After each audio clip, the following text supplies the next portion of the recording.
Hello, everyone, and thank you for joining me. I'm Richard Olberger, clinical psychologist, and thank you for joining me on the Richard Listens show. Shout out to our sponsors, Injitsu, for in-person, rather Zoom-based workouts online with MMA fighters, where you get to ask them Q&A questions after you get the workout of your life. Trust me, I've been there. Your shirt will be drenched. And to Impact Dental Designs for their mouth guards, protecting you in the ring, on the field. Impact Dental Designs custom mouth guards. You can see them featured by recent MMA champion Aljamain Sterling and many of your favorite pros on Instagram. Again, check me out, Richard Listens. You can also find me on Instagram and Facebook at Richard Listens, or visit my patreon.com/Richard Listens page. Today, my guest is a man from my loving field of basketball, Mr. Norman Nolan, former Division I basketball player at the University of Virginia. He's a basketball trainer, coach, and mentor. He hosts his own Facebook Live show. He played again at University of Virginia, Division I program, 15 years of pro basketball for Mr. Nolan in the NBA, Europe, Asia, South America, and Middle East, and currently is doing basketball development mentoring kids in Orange County, California. He's also the director of basketball operations with the West Coast legendary academy in Aliso Viejo. Without further ado, I'll be bringing on Mr. Norman Nolan. Thank you for joining us on the show, Norman Nolan. Appreciate you joining us today. Appreciate you having me, Richard. Thank you. I mean, I can't let you steal the spotlight. I see you have a Facebook Live show you've been doing. Are you thinking about launching your own podcast?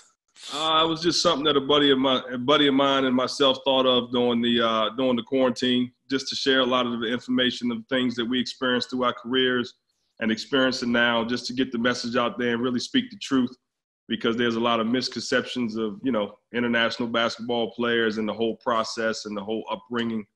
And getting to that point. So we just want to share positive information and not only encourage and help other guys, but just give them sound advice as well. Now, you played at University of Virginia. What years were you there? 94 to 98. 94 to 98. Okay, so that was right when I was in college as well. So I probably watched you guys in the NCAA tournament. Absolutely.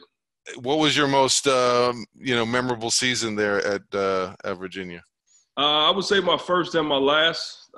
First year we went to the Elite Eight, lost to Arkansas to go to the Final Four, and that was the year that UCLA won it. And then my last year I had a personal career best, set a career best in single season records at the university as well. So I would say my first and last year. And University of Virginia, I mean, they are now like a defensive stalwart. Was that always the focus? We definitely pride ourselves in defense with our former coach, Jeff Jones, who's currently at Old Dominion. But we were probably a little more talented offensively. Nowhere near as good defensively, but we pride ourselves in defense. We were always a tough defensive team, but we were definitely talented offensively. Yeah, and so that must be, every college player's dream. I mean, both making it that far, and it's always then what haunts them, one step further they wish they could have achieved. So you mentioned, the globalization of basketball. Right. Things are much more European, that influence is there. How do you find that affects your work with young athletes in terms of influence? And learning and style, and just in general, who you're up against?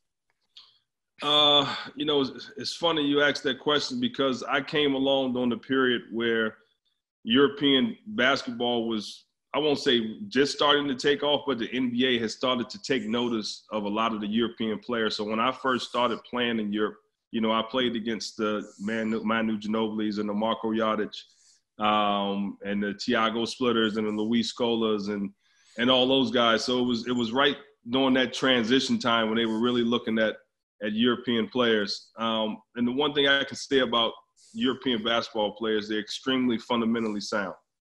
And that's how I grew up. I grew up on fundamentals. And I think here in the States, we rely a lot on athleticism and a lot on one-on-one play to play basketball, which for me gets away from, how basketball was meant to be played and everything. So I definitely love the European and international style of basketball. It's more team-oriented and is more fundamentally sound. So that's what I try to instill in my guys, because if the athleticism is there and we can't tap into it, doesn't mean anything. I want you to not only be athletic, I want you to be fundamentally sound. So that's how I grew up. That's what my first coach, instilled in us and taught us from day one. And that's what I'm trying to teach as well. That's incredible, because you can just, if you don't have the team aspect, or if you haven't learned that, how do you coach it later on if you didn't get it when you were younger? It's tough. It's difficult. The one thing I've noticed with a lot of the kids I train, I use the term killer instinct. A lot of them don't have that killer instinct. So a lot of the kids growing up now are more focused on team basketball and are very unselfish, which is good. I'm trying to, convince them to be a little more selfish. And I guess it's the generational thing too. I mean, I told them when I was younger growing up, my main objective was to score. I wanted the ball. I wanted to score. And a lot of these kids today are a little passive. And the ones that are, and you see it at a very young age, you go to a local Y league and you have 8-year-olds out there playing. There's one or two guys on the team that just dominate the whole game on both ends of the floor, because they're dribbling the ball, shooting the ball, they're playing full court defense. And I'm trying to get a lot of the other guys just to get that mental toughness and just toughness just to be more aggressive. So it's a challenge. How do you do that at that young age, right? So much is disposition. We just got done watching The Last Dance with Michael Jordan, and I just thought that really hit me when he talked about, they showed his brothers, right? That just right. like that seems to be like everything else made sense to me after seeing how hard they made it on him, and that he had to compete for everything in the home. But how do you bring it, for a kid who doesn't have that, and is a little bit timid and passive? A lot of it has to do with upbringing and where you grew up. I grew up in Baltimore, so either you have it or you don't. You better get it. Right now, I'm training in Orange County, so it's a little bit different. Not a knock against the kids, it's just a culture thing. You don't have to really fight and compete as much as you would have to do in the inner city. As first is instilling confidence and letting them know that they can be good, that they are good. And then two, just go out there and be yourself. Take what we're doing from our workouts and go out there and just look to be aggressive. If you're not shooting, and I give them, a certain number of shots a quarter or something. I try to keep it, low and don't set the expectations too high. You should be getting 2 or 3 shots a quarter, whether it's a layup, getting to the basket, shooting the 3, and then making some free throws. That's what you should focus on. Don't look at the big picture of the game. Break it down by quarters. Yeah, so this is really key, right? Because I'm reading some of Tim Grover, his book Relentless, on his work with Michael Jordan, and about developing the killer instinct. On the other hand, we're trying to teach principles of fundamental and team. Right. So how do you balance this out, right? Especially the age groups you're working with mostly. Is the team West Coast Legendary that's like 13 and 19? West Coast Legendary, actually, we're starting at age 5. Oh, wow. So, and we're starting with the fundamentals of basketball. And it's a new organization here in Orange County. With COVID, it pretty much shut us down right when we were getting things started. But we want to start and do small group training of like 4 kids at a time, or 2 to a trainer, to really instill the fundamentals and to get them used to. Well, it's easier to teach when they have someone else there with them, especially at that age. So we're just taking it step by step. And once we get into the groove of things and start teaching basketball, we're going to select coaches and stuff that understand basketball, that can teach basketball. I think that's where we're missing the mark, is a lot of the coaches are volunteer dads and stuff. And we want to sort of get away from that and actually get guys in there that understand, that can teach basketball. So – not a knock against volunteer dads, by the way. It's just that, they enter the space because their kid is on the team and, we're desperate for coaches. and they're not getting taught or learning the fundamentals and the basic stuff of basketball. So. Yeah, and I've seen now, it's a little bit pivot. You mentioned the quarantine, people doing Zoom workouts, like the whole landscape of basketball. It is an opportunity to work on some of your individual skills. I saw people with 2 paint cans and a wood to dribble underneath. What kind of things? I mean, must be a real challenge for you, not being able to be, face to face or smaller groups. What kind of skills or drills have people been able to use to keep practicing? Well, personally, I've been doing a lot of one-on-one training still. I think, with the social distance and everything, it's easy for me to do that because we can toss the ball to ourselves. I can demonstrate, and then you can go out there and you can toss and get the repetition in that way. The main thing I tell kids is to work on the ball handling first.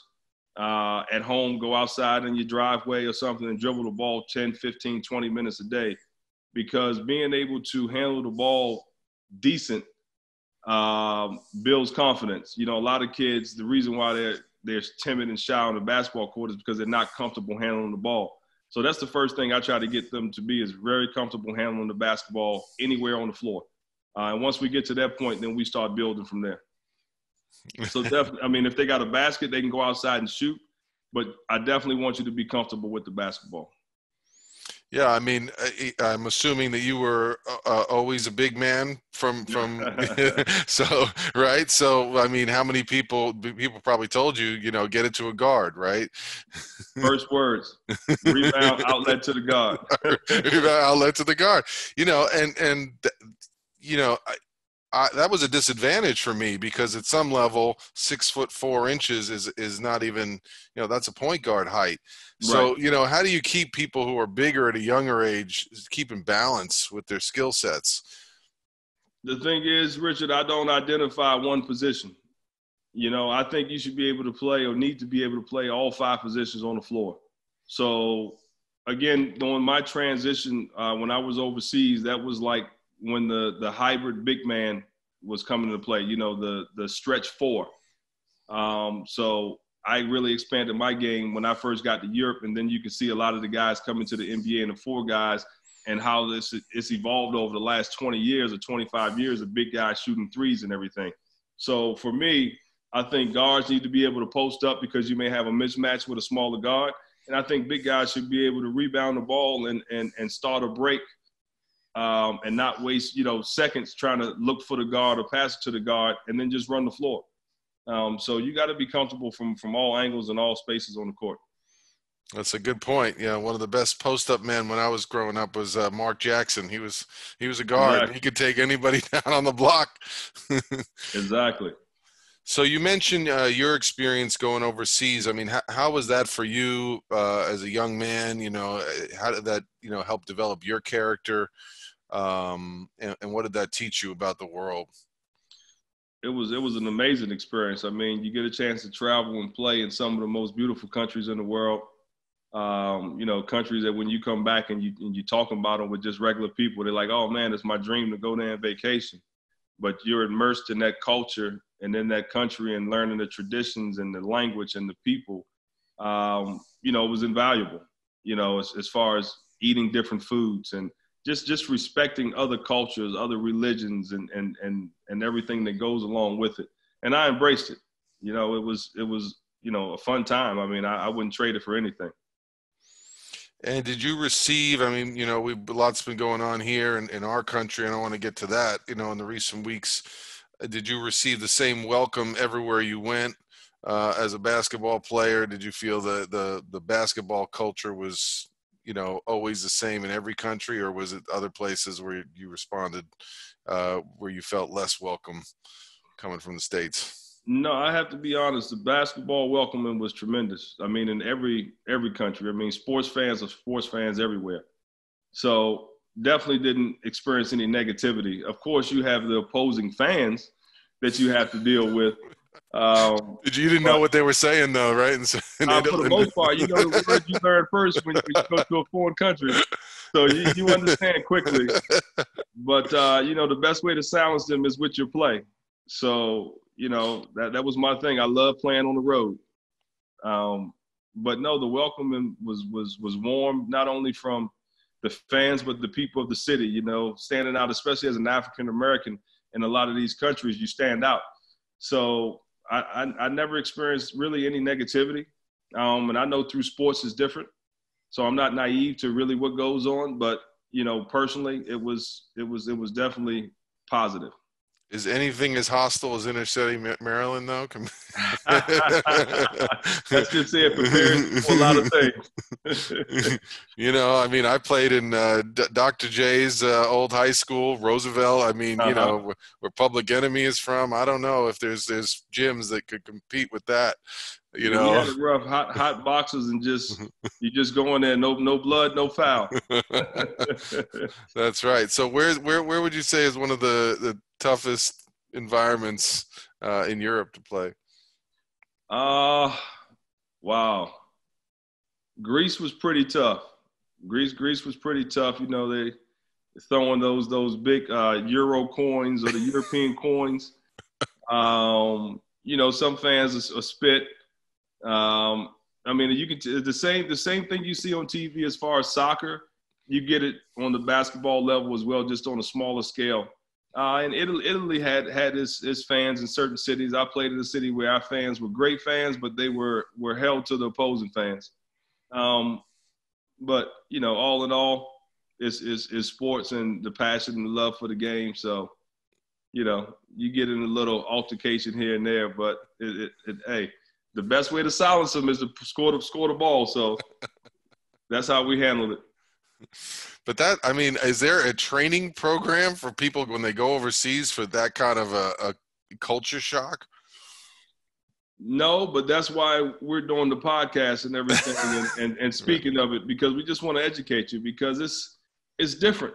You know, it's different taking a kid from an inner city or taking a kid from a sheltered or close-knit, you know, family or organization or whatever, and asking you to go overseas and to be, you know, the man, and you're only as good as your last game, and you could get, you know, let go or release at any time. They don't have to pay you, or they didn't have to when I was playing, or wouldn't.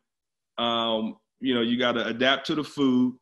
It's just a lot of things you have to adapt to. And if you're not mature enough to handle that, you know, when they start playing mind games with you and start talking behind your back, and, you know, it makes it difficult. And if you can't withstand that, then you're not, I don't care how good of a basketball player you are, if you can't deal with that part of it, it's going to be tough. Yeah, and they're lucky to have athletes like yourself out there as mentors and guides. You know, a friend of the show, we've had Paul Shirley, who wrote a book, Can I Keep My Jersey?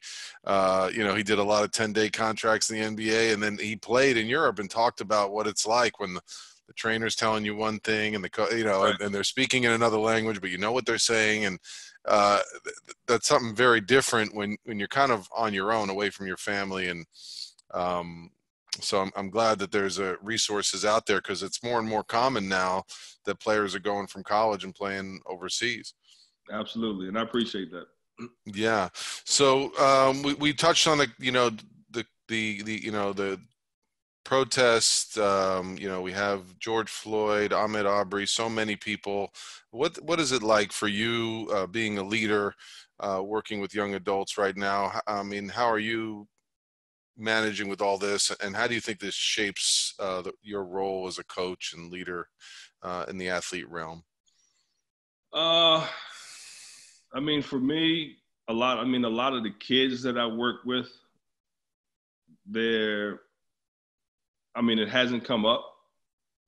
I don't know what the parents are speaking about in the household, but what I've noticed about the current generation of youth, and I'll say between the ages of, 18 and below, is that a lot of things that we saw when we were younger, they don't really see, because it's more prominent now. We're speaking about it more. We're doing more about it. So whether it's race, sexuality, you know, things like that, that's in the school system, and things that was hidden from us, or that wasn't really out in the open, you know, they're putting it out there now, and the kids are talking about it. So they're exposed to a whole lot more. You can't hide it. And I think they don't see it the way we see it. It's not like it's a shock to them. So I think our younger generation is going to be like our positive generation, because they don't see things and aren't dealing with things the way we dealt with it and had to. It's tough. I mean, it's been tough in my household, my wife and I and our family back in Baltimore and everything. It's tough for the African American community, and it's great to see white people as well come out and support us, because they're tired of the nonsense as well. So it's been very positive. It's still a very difficult conversation to have, and a lot of, I'll say, white people don't know how to approach us to have that conversation. And we're always open. You just have to approach us. I was telling my wife and other people, when someone passes away, even though we don't know what to say, we say something, because it's the respectful thing to do. And I'll say the same thing for this here. You may not know what to say, but just any gesture, just to let us know that you care, is always appreciative. And we're open to talk. We're not going to, snap or say you're wrong or anything like that. It's dialogue that's going to get us to where we want to get to. Yeah, that's a really good point. I mean, I'm just, Friday was the 1-year anniversary of losing my father, so I can certainly speak to the way grief has impacted me. And there is that feeling of people really, if they haven't lost someone, they don't know what to say. And so it becomes really strained, the whole way you relate to the world when you're going through something, and that when people don't address it, it can hurt you more than if they say anything. Right. But on the flip side, so you mentioned about saying the wrong thing. I think there are a lot of people out there afraid to say the wrong thing. Do you think that comes from their own fear, or just that they know that they are a part of it in some way, or they could be contributing, they just don't know how to change or be a part of the change? I mean, we've seen quite a few statements where people had said the wrong thing. And it's not ignorance. I won't say it's ignorance. I'll say it's lack of knowledge. And I can't tell you what it's like to be a white man in America, just like you can't tell me what it's like to be a black man in America. But I can have empathy and sympathy for whatever you go through, just like, and vice versa. But I would try to educate myself, or ask the right questions to educate myself before I spoke out of context on something that I wasn't really educated about. So, I mean, I don't know. I mean, making the wrong statement, I just wish people would be more educated on what they say, because when you make a statement like some of the statements we heard, to me, that's what you really feel. And it's kind of hard to retract that statement and clean it up once you've said it. And action speaks louder than words. I'm definitely a firm believer of second and third opportunities. So, we can get past that, but definitely education is the key, whether it's reading a book or just doing some real, like I said, talking to an African-American person just to see what it's like.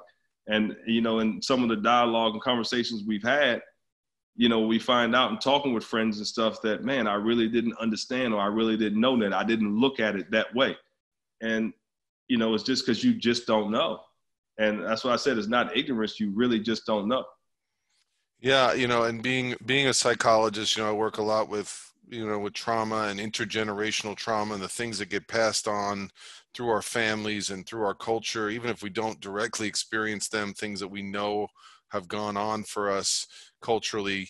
I went to school in the South, and I'm still to this day a little bit shocked. There were Sorry about that. you're keeping you on your timer. The Confederate flag was flying, in our fraternity house, and I was always that was always a little bit of a affront to me. And yet these were just kids that were coming into my fraternity. They didn't know the appropriateness of it. They didn't know that the Holocaust wasn't something to joke about. and I remember getting into several fights about that. Have you, had to experience that kind of ignorance and hold your ground coming up, or have you had that opportunity to teach teammates who maybe were more open and you had that bond with, yet they just were out of line? Personally, to be honest with you, I've been sheltered by basketball. I'm not afraid to admit it. I've been sheltered by basketball. A lot of things are given, or, there's a lot more respect that we have to the general population and everything because of being an athlete. So, I really haven't been exposed to a lot of those issues. I'm seeing it more as I get older. But when I was coming up, it was basketball. And unlike, the young generation today that's out protesting and things like that was the furthest thing from my mind. I had basketball on my mind. That was it, a college athlete. And I didn't think about outside issues. I really wasn't dealing with thinking about race and stuff, because my first coach was a white guy who came and would pick me up and other African-American kids and take us to practice every day from the age of 8 until we no longer played for him. And, and the same thing with summer camps in the summertime. He ran free summer camps all summer long for basketball. So my experience, again, through sports was different. But I'm not naive to what's going on, and I would never use my experiences to take away from what I know the major issue and the major problem is. So, it's hard for me to, I see it. I know it goes on. I'm aware of it. I had an instance in college at Clemson University where I got called the N-word at the game right behind the scores table when I almost went in the stands. Is there, but I was at the point where I was just brushing it off. If you said it to me personally, then we had an issue. And that's how I would handle it. But I'm a big guy too, so people are very selective about what they say and how they say it to me. So again, between my size and playing the sport, I was sheltered from that because, people only speak to and say things to people they know they can get away with it. So right, that's my story on that one. Yeah, and it's really, I think it came out yesterday in the news, John Morant, they're playing in Memphis, Mm-hmm. And now athletes being at the stage of confidence and influence to look at this. I can't imagine what that's like. There's a statue of, I guess, Robert E. Lee outside right. the stadium, and him saying, well, how it's either me or the statue kind of. Right. That's the level what we're at. Why should we be afraid to express the contradiction that's going on here? Exactly. And it'll be interesting if this gets taken to action, where now the support is there, where it's just not a opinion that gets kind of expressed and then just go back with the flow of the way things are being carried. Yeah. So, do you think that the major sports organizations will carry through with some of the changes they're expressing? The NFL, a lot of players have expressed solidarity and kneeling with the anthem. Or do you think it's still an uphill climb? I think they have no choice but to go through with it, because I think the players that are the driving force behind these professional sports teams are going to make sure they go through with it. It was good to see that NASCAR did what they did. I think they were at the forefront with that. That was tremendous, considering the type of sport that we all know NASCAR to be. The NFL followed right behind and put their money where their mouth is, which is good to see. I'm still on the fence about the owners, because none of the owners have really stepped up and said anything. So it's sort of, a split between Goodell and what the owners are thinking. For me, the NBA has always been one of the most progressive professional leagues as far as getting out in front of everything and making a statement and making a stand. And, with the NBA being 75, 80% black, they're not going to have a choice but to continue to do what they're doing. So I think it starts with sports. For me, sports is like the common denominator in everything. For me, you can bring unity, you can bring people together through sports. That's why despite everything that's going on, even if there's no fans, I think it's important to get back to sports, because that's the unifying piece right there. That's what's going to bring us all together, for a common goal, or to root for, a particular team. So, I hope they continue it. And for me, it's because of the COVID situation and everyone staying at home and people not working. I mean, we have nothing but time to protest and to be heard.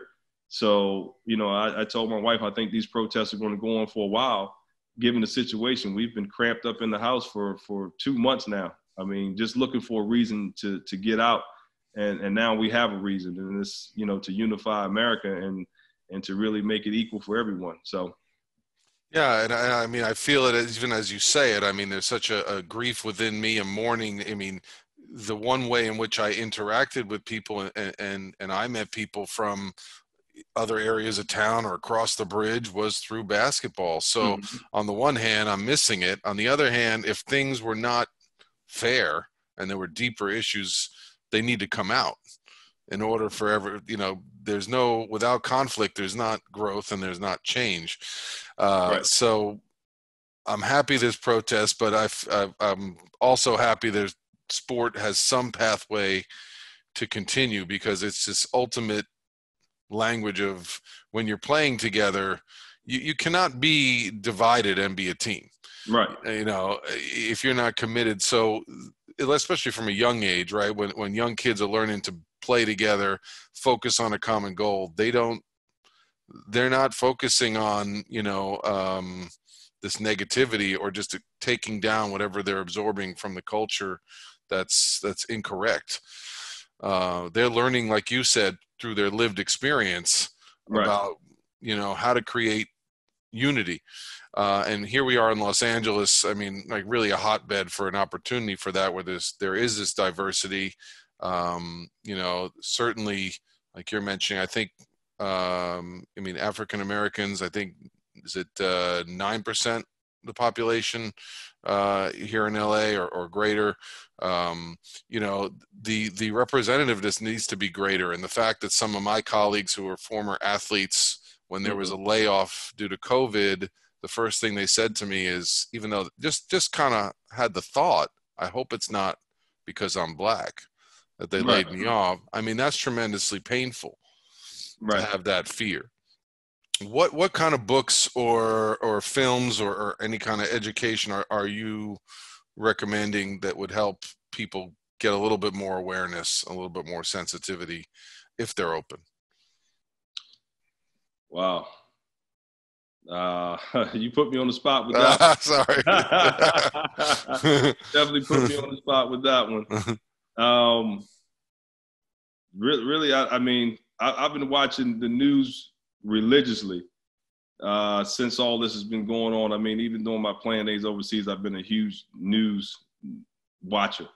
I mean, I'm just listening to our black leaders and politicians speak on it, listening to the athletes and everything. As far as books and everything, I mean, what is it? Roots is a good movie to go back and look at. I can't think of the name of the book that just came out that a white author wrote, that my wife is reading, that she said is really good, that they mentioned on CNN. I mean, for me, the best thing to know is to talk to people, to have dialogue. I mean, don't be afraid if you have black or African-American friends to approach them and ask them. If we have a friendship, there's nothing that you can say to me or that I can say to you that's going to upset me, especially during a situation like this. My job is to help educate you, to help you understand what's going on. And that's for me, the best way to get it, because you're getting it firsthand. So that's right. Well, if you think of it later on, we can put it in the show notes. Okay. I'll do some research and send you a text or something with some good information. Yeah, I mean, the LA Times this weekend in the Saturday edition did have a selection, I think, of 8 to 10 books that if you're looking to learn about. So I'm going to choose one myself. You mentioned social media. I mean, my my daughter wants to get out there and protest. I mean, they're seeing everything. They're seeing the 8-minute version of the video of George Floyd. Right. And I think, kids are outraged. They feel things viscerally. They see violence. And it was interesting. I have twins. One wants to go out and fight, and the other one wanted to kind of bury his head in the sand because it's just too painful. Right. So I think having the discussion with kids and processing a little bit of what they're seeing and what do they feel is the appropriate way to respond, and what way can they voice or affect control in whatever way it is, whether it be through their sports team, their school, or their group of friends. Right. What way can you stand up for intolerance and create more equality just in your own sphere of influence?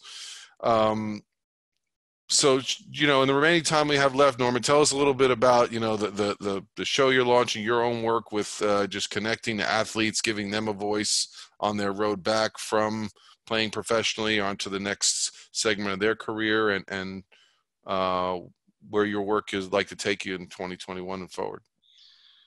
Well, first, with the podcast, as I mentioned, it was something that just came up, and then, people really liked it, and we got great reviews from it. You're great at it. You're a natural. I appreciate it. I'm trying, man. It's something new and different. I'm really not good at anything scripted. It has to be natural for me. And like I said, the people that chime in, I love the live interaction. That's why we decided to go live with it. So that's something I'm into, and I had quite a few people that's contacting me, old college teammates, some other people that wants to get involved and do some podcasts. So that's always an option. The other thing, just continue helping the youth and staying a focal point and them having access to me for, whatever I can do to help them. It's a difficult time. A lot of kids turn a deaf ear to listening to the parents all the time. So I'm a different voice. I've been there. I've done it. And also, to educate parents and high school kids on the recruitment process and, going to college and picking the right college. And, you may be borderline. You could go to one school that's a low-tier school and play a lot of minutes and everything, but what does it look like for you once it's over with? Or you can go to a great school and get a great education and not play as many minutes. But, you're not thinking of, to playing professional basketball after that, but you will be set up for life after that with a great education and maybe have, a 6-figure income job when you finish. So, just educating them on that and then what to look out for, when coaches are coming in and selling you on coming to their school. Continue helping guys that when they graduate from college to go overseas and make an informed decision about what countries and to help get their careers off and running. Sounds like you could have 5 different businesses. and then post-career, I'm all about helping people, taking what I've learned and just helping you. If I can just offer just, little bits of advice here and there to make your transition smoother so you don't make any mistakes, then that's what I want to do. And then West Coast Legendary, like I said, we're just getting started with that. And, we're in Aliso Viejo. We're excited to, be embraced by the community and start the developmental process of the young kids and then, teaching them and seeing how they grow over the next 5 and 6 years, 5 years to 10-year period. So. That's exciting stuff. I mean, you mentioned, real quick before we close out, the quarantine, this has changed the scope of recruiting. How do you help players? I mean, their college visits are down. I mean, how do you help people make these decisions right now? It's even more confusing than it is normally. It's more confusing and you can't be seen. I would recommend players, if they have video that they, recorded through the season before the shutdown, to send video to the colleges that they're interested in, reach out to the coaches and everything, and just politic as much as you can. Coaches are desperate looking for players as well, so you never know, who eye you might catch. But you just have to put yourself out there. I mean, everything now is virtually. If you can go out and go to a basketball court and record some of your private workouts and send those off. But I mean, right now, that's the best way to get it out there. And that's another area I would like to touch into is for those guys who aren't ranked in the top 200 or 300 in their class, giving them an opportunity to be seen virtually for college coaches on the East Coast that can't get out West or don't come out West or recruit out West. There's just so many more opportunities for players that are on a lower scale and a lower level that they don't even have access to because those schools don't have the budget to come out here and recruit. So we want to open up that recruitment process, not only for them, but for the school, and sort of bridge the gap. And that's the beauty of technology. You can get a coach sitting in, the East Coast in the cold, a tape, exactly, even if you're in San Diego. How did you make the decision on University of Virginia? What was what sold you? It was the driving force. It was close to home, for one. I had a couple teammates that already committed to Maryland, so I really didn't want to go to Maryland. And I knew all along I was a Big East ACC guy. So my teammate and best friend today, Curtis Staples, and I, we came up the ranks together, and they started recruiting us together. And we just decided that, this is what we're going to do. Great school, great campus, and not too far from home. So definitely one of the best decisions of my life. That's beautiful right there. Yeah. So family and friends were able to see you play. Absolutely. Incredible. And so, thank you so much for making time amidst all this. I think the work you're doing, even with athletes and transitioning back, hope to be able to have you on in the panel we're doing for retired and transitioning athletes. I think there's a lot there. And unfortunately, the longer this layoff goes, it may mean for a lot of guys that they're thinking about their post-career a lot sooner than they had hoped for. Yeah. But, I'm grateful to get acquainted to you through social media, the power of that network, and your willingness to be out there, be vulnerable, and help athletes from the youngest age through their whole career and post. I appreciate you being out there and being connected. Rich, I appreciate you having me on and allowing me just to express myself and speak. Definitely would love to get on the retired panel for athletes transition, because that's been my biggest issue is when I retired, it happened so fast and it's coming, but you're really not, you don't want to come to the realization that it's coming, and you get stuck. And to be honest, most professional athletes aren't accustomed to working a 9 to 5. A 9 to 5 is not the career for them. You either have to work for yourself or go into something where you have the freedom and the liberties to, do what you want to do and still be impactful. And I think that's what we struggle with. So if I could, say some words of wisdom and help some guys out and help them through that process, man, I'm here for you anytime you need me. That's beautiful. Thank you. Yeah, it's the suddenness and having to learn new skills and having to all of a sudden accept the thing you've done. I heard a couple of your live streams. When you've been playing since you were 8 or 5, right? And now, and you're retiring at what, 30? 37. 37. That's a long career. Right, so. That's a long career. But still, it's a young man at 37, and yet some ways, you're starting over. So I know young is relative. It's tough to start a corporate America career at 37, 38, especially when they're looking for guys or people who've just graduated from college. So, that's a tough industry to crack. And then you're used to making a certain amount of money, then everything is entry level. So, you just have to rely on your university and alumni and connections and people to figure out and get to where you need to get to. That's right. Yeah. Trust your village. There you go. I got you there. All right. Norman, in closing, tell people how they can get a hold of you and contact you should they have questions. We'll certainly post that in the show notes, but since they're listening, maybe they're in their car right now. Excellent. Well, I have my Twitter page. I really don't do a lot on Twitter, but that's the Big Fella 25. Instagram as well, NLN B-Ball Academy. And then my website is nlnba.com. And then Facebook, just Norman Nolan. Norman Nolan rolls right off. Yeah. Love it. You have less syllables in your name than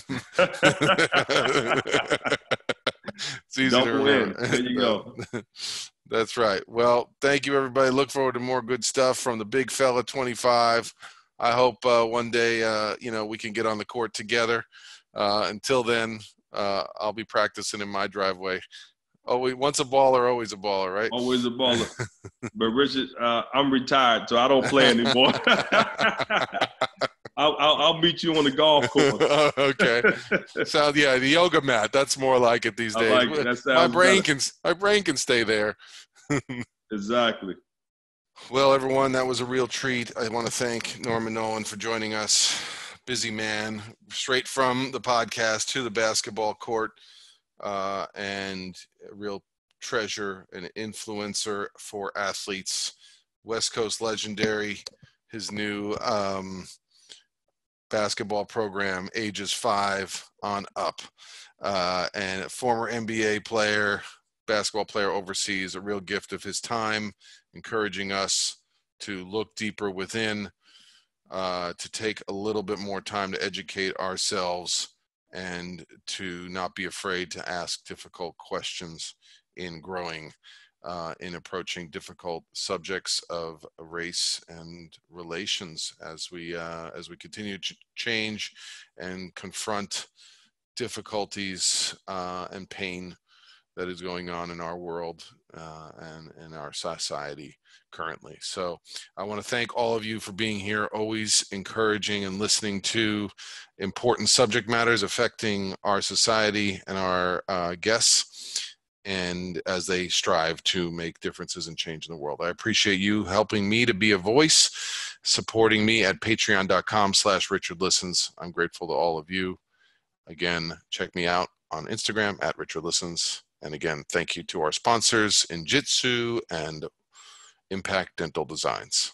I'm Richard Listens, and I'm out.